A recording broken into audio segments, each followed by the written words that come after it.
एक मारवाड़ी था, उसको घूमने का बड़ा शौक था। अब वो घूमते घूमते एक ऐसे राज्य में चला गया जहां पर क्या था, हर 5 साल में राजा चुना जाता था, पर चुनाव का तरीका अनोखा था। एक हाथी आता, सूंड में माला लेकर, और सबके बीच घूमता था। जिसके गले में वो माला डाल देता वही राजा बनता था। अब क्या हुआ, हाथी आया माला लेकर, थोड़ी देर इधर उधर देखा और जाकर माला इस मारवाड़ी के गले में डाल दी। मारवाड़ी हैरान, अरे भाई, मैं तो घूमने वाला आदमी हूं, ये कहां फंसा दिया। खैर, उसे राजा बना दिया गया, सिंहासन पर बिठाया गया। राजपुरोहित आया, तिलक करते हुए शर्तें सुनाने लगा। भैया, आपको 5 साल के लिए राजा बनाया जा रहा है, लेकिन 5 साल पूरे होते ही आपको यहां से सैकड़ों किलोमीटर दूर एक उफनती नदी के किनारे छोड़ दिया जाएगा। उस नदी में घड़ियाल हैं, मगरमच्छ हैं, जिनकी वजह से आप नदी पार नहीं कर सकते। अगर किसी तरह पार कर भी गए तो उसके बाद आएगा एक गहरा जंगल जिसमें हिंसक जानवर और खतरनाक राहें हैं। वहां आप जानो और आपकी किस्मत। अब तक जो भी राजा बना था उसे मालूम था कि 5 साल बाद मरना तय है, तो वह 5 साल बस ऐश करता था, भोग विलास, मजा, तामझाम। लेकिन यह मारवाड़ी अलग निकला।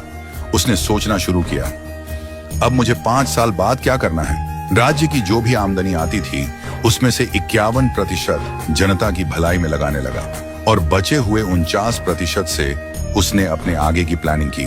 पहले साल उसने नदी पर एक पुल बनवाया, दूसरे साल उस पार के जंगल को साफ करवाया, खेती के लायक जमीन बनवाई, तीसरे साल वहां सड़कें बनवाई, लोग वहां बसने लगे, गांव और मोहल्ले बनने लगे। चौथे साल एक छोटा सा महल बनवाया जहां वह आगे जाकर रह सके।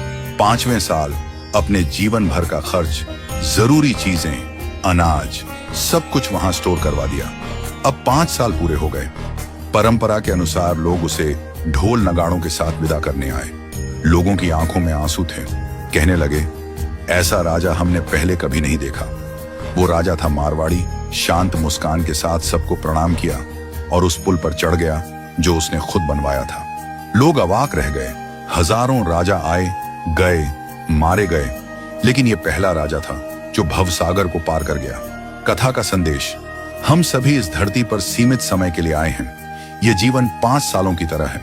जो इस समय को मौज में घंवा देता है वो अंत में उस भवसागर में गिरता है जहां मगरमच्छ, घड़ियाल, दुख और पीड़ा है।